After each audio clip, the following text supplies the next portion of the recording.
CFPB has begun, so they've had a consumer complaint database for many, many months now. They began with credit card complaints, they've moved on to mortgages, and I think student loans as well, and ultimately that will be sort of their macro repository for consumer complaints against providers of any kind of financial product and service under their purview.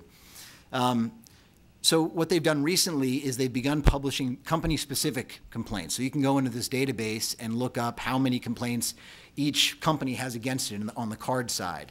And eventually, this is a template for how we expect, and what they've said is this is how we're going to apply this sort of theory, we're going to apply this in practice to the entire database at one point, once it's populated with all these complaints.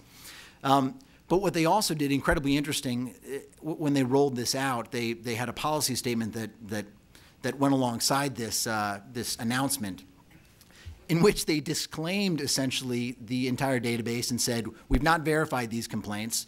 Consumers who look at this in order to essentially, what we assume, to sort of shop for a credit card based on complaints or no complaints, may draw erroneous conclusions. So they've essentially disclaimed the utility of this thing, which is, again, to get back to what I was talking to a moment ago, if their job is to prevent unfair, deceptive acts or practices, right? And one of their first actions out of the gate, it seems, is to admittedly publish information that could be deceptive to those whom they're trying to educate.